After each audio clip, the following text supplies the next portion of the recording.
Pues bienvenidos a una nueva inmersión profunda. Hoy tenemos un tema que la verdad va a sacudir un poco las ideas. Normalmente, cuando se busca construir una buena vida o alcanzar ciertas metas, existe esta expectativa casi universal de que el proceso tiene que tener un mapa claro. Claro, un mapa predecible. Exacto. O sea, es como encender un GPS moderno.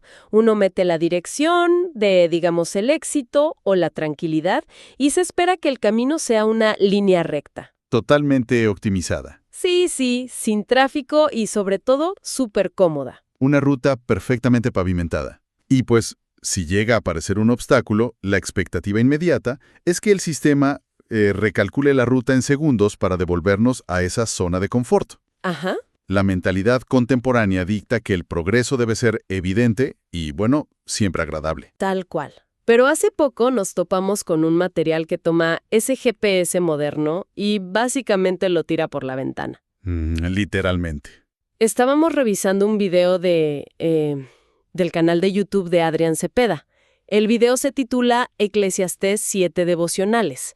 Y bueno, es un análisis de textos de sabiduría antigua. Lo fascinante aquí es que la misión de nuestra exploración de hoy es desentrañar cómo este material rompe por completo con esa lógica lineal moderna. Es un golpe de realidad. Sí, porque en lugar de sugerir atajos cómodos, el texto afirma que la ruta más directa hacia el crecimiento real pasa de forma inevitable por en medio de los escenarios más dolorosos e incómodos posibles. O sea, es un golpe directo a la cultura de la comodidad. Lo que resulta invaluable de examinar en esta fuente no es un tema de dogma religioso, sino la observación psicológica y filosófica tan aguda que contiene. Claro. Independientemente de las creencias personales de quienes nos escuchan, el paradigma que presenta sobre la mente humana es fascinante. Sugiere que las interrupciones dolorosas... Esos momentos que, vaya, cualquiera intentaría evitar a toda costa. Exactamente. Que esos momentos actúan como los catalizadores más potentes para la verdadera transformación. Es como recibir un balde de agua fría en plena madrugada. O sea, al principio asusta, pero te despierta de inmediato.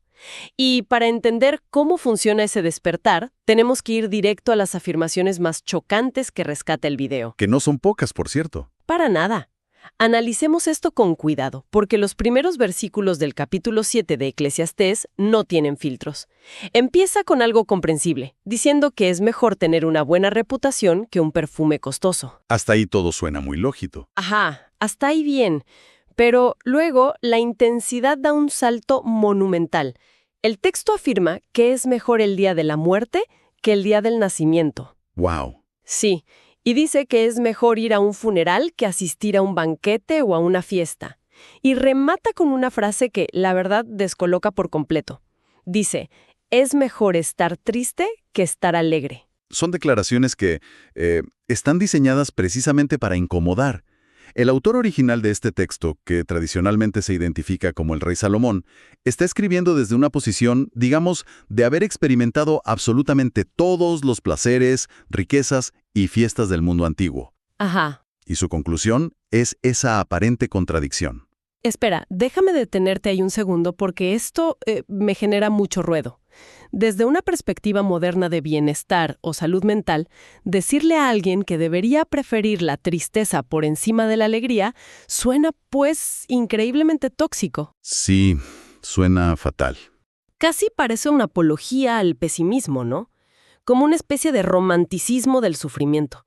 ¿Cómo justifica el video esta postura sin sonar como una filosofía completamente derrotista? Es que esa es precisamente la objeción natural que surge cuando uno lo lee hoy en día. Pero el autor del video aclara un mecanismo cognitivo vital para no malinterpretar el texto. La fuente no dice que el dolor sea intrínsecamente superior a la alegría. Ok. Ni tampoco invita a buscar el sufrimiento de forma masoquista. Lo que argumenta es una cuestión de enfoque y distracción. O sea, la comodidad, las fiestas y los tiempos fáciles son, por su propia naturaleza, agentes anestésicos. Como que te adormecen. Exacto. Cuando la vida fluye sin problemas, la atención de las personas se ancla casi exclusivamente en lo superficial.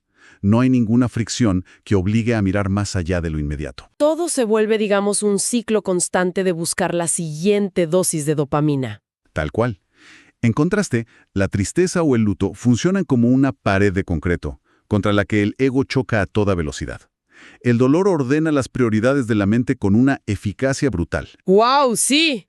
Un funeral no es agradable, claro que no, pero arranca de tajo cualquier ilusión de inmortalidad. Te recuerda, de forma muy visceral, que la existencia es frágil y que el tiempo es finito. Y el video subraya que esta tristeza fuerza a buscar respuestas mucho más profundas, ¿verdad? Así es, acerca a la persona, en el contexto del texto, a una búsqueda genuina de lo divino. La tristeza no es el destino final, es más bien la herramienta de excavación que llega a profundidades a las que la comodidad nunca tendría acceso. Eso le da un sentido muy distinto a la frase que resalta el video, esa de un rostro triste le viene bien al corazón. Y sabes, creo que hay una imagen que ayuda mucho a visualizar cómo funciona esta fricción de la que hablas. A ver, cuéntame.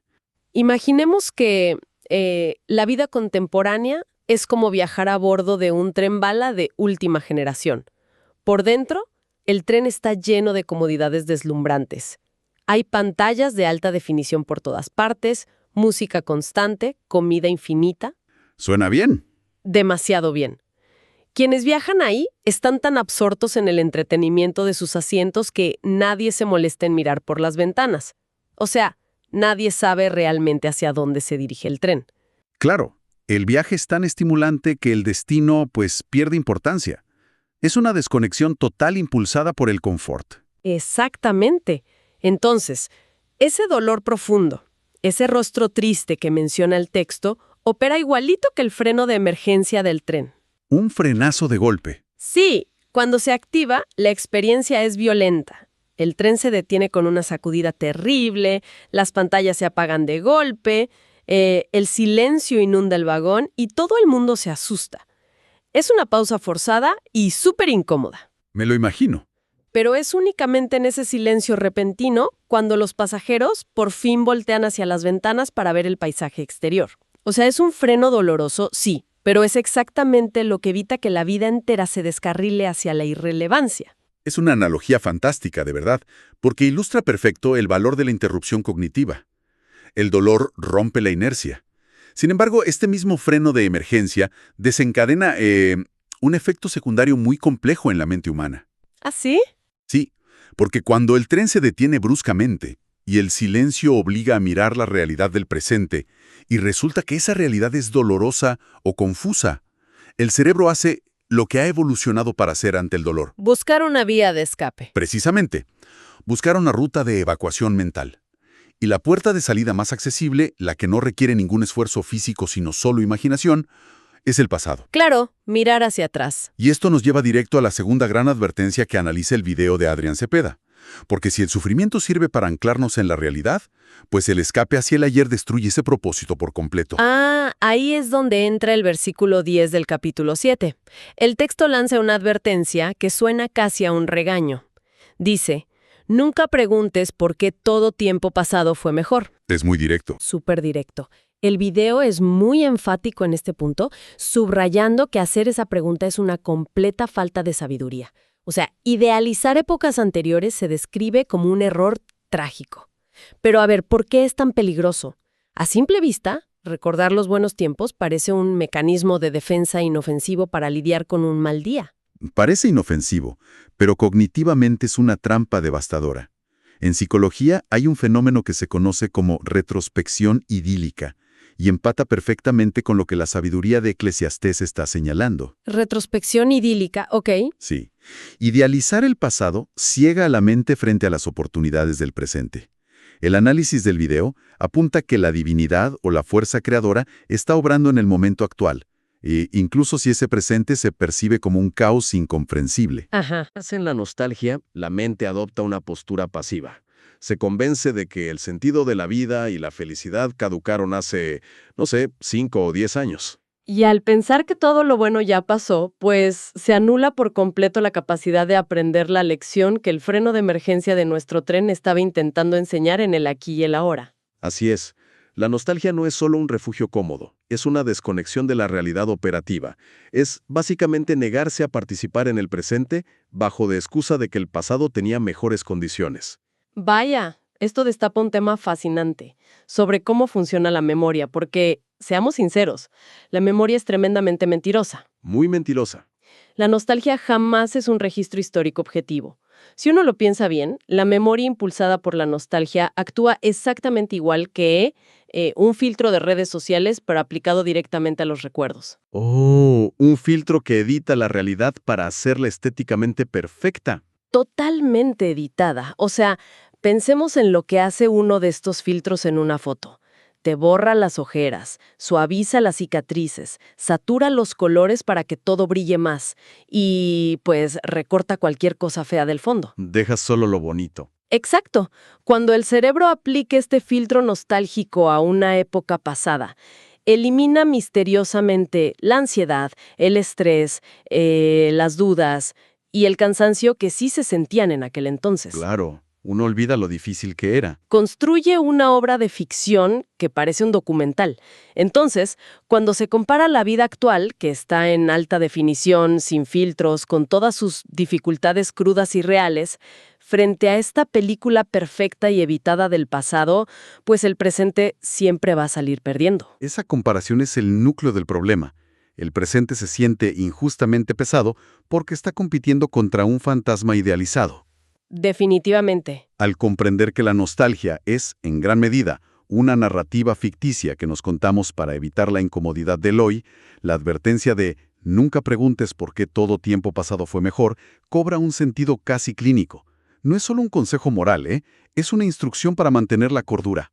Pero a ver, esto plantea un dilema enorme. Ajá, dime. Si la fuente nos dice que mirar hacia atrás es caer en una ilusión tóxica y simultáneamente nos advierte que el presente, por diseño, va a incluir frenos de emergencia dolorosos y mucha incomodidad, entonces, ¿cómo se supone que hay que vivir? Es la gran pregunta. Porque la respuesta no puede ser simplemente quedarse paralizado esperando el siguiente golpe. ¿Cuál es la estrategia para transitar por la vida diaria sin caer en el cinismo? Y la fuente no sugiere parálisis en absoluto, El video avanza hacia el versículo 14, que ofrece una fórmula de vida sorprendentemente equilibrada. La instrucción central es doble.